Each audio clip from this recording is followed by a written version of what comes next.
having a pawn majority in the endgame in which you want to make a passed pawn and you want to queen your pawn.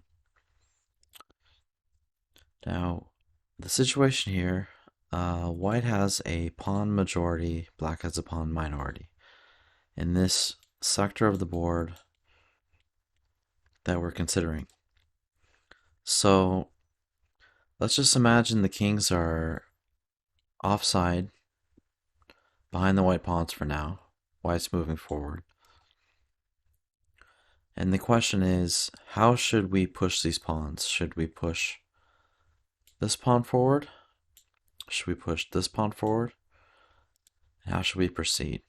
Well, the rule of thumb here when dealing with a pawn majority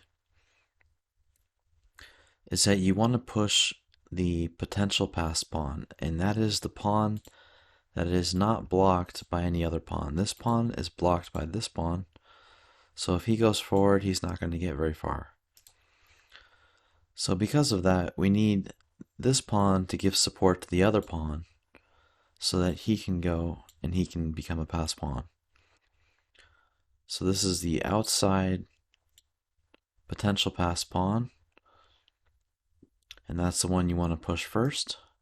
So we start with pawn here.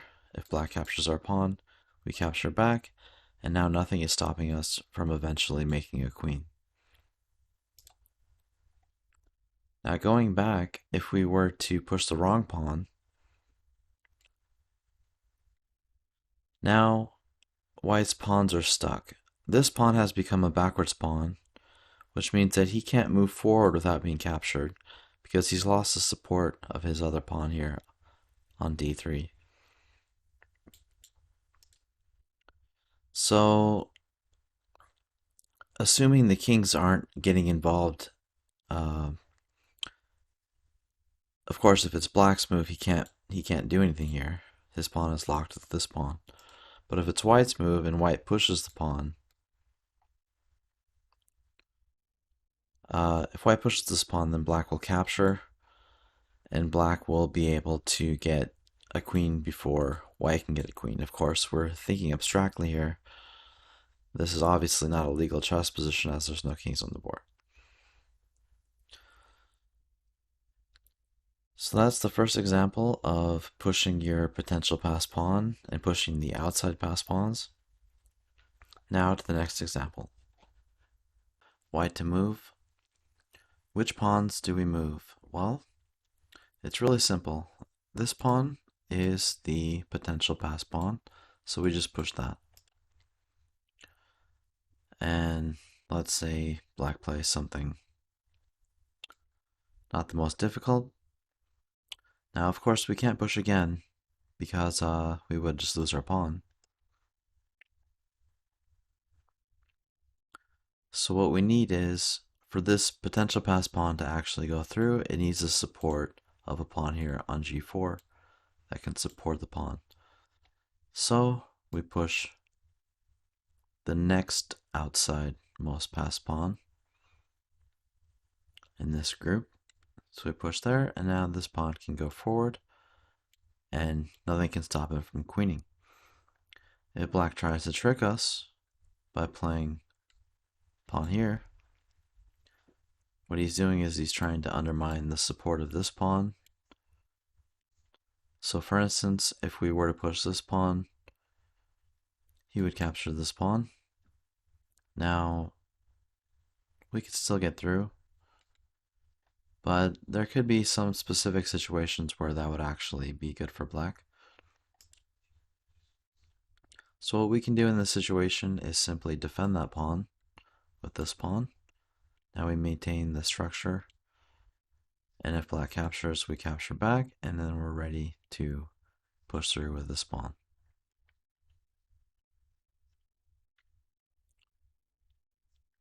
Now it would be a huge mistake to not lead with the outside passed pawn and instead lead with this middle pawn, because then black can play pawn to g5 here, and this single pawn holds back white's entire chain. If white pushes f4, black can capture and queen his pawn.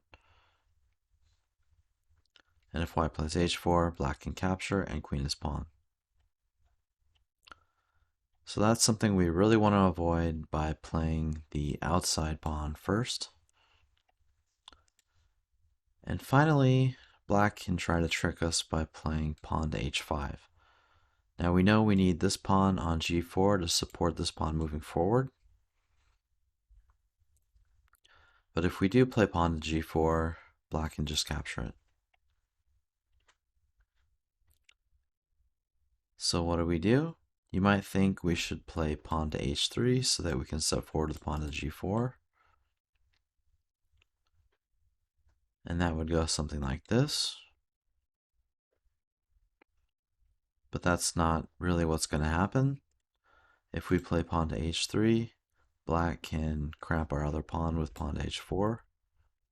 Let me get to the move. Pawn to h4, and now our pawns are crippled. This pawn is a backwards pawn, so it can't move. This pawn can't move. And this pawn will not be able to force its way through the defense of this pawn. So what do? Well, what we do is, first we step forward 1 with this inner pawn. And let's say black just makes a move. Then we push this pawn forward, and next we can play pawn to g4. And whether or not black captures the pawn, we can play pawn to f5 with the support of the g4 pawn, and we can force our way through.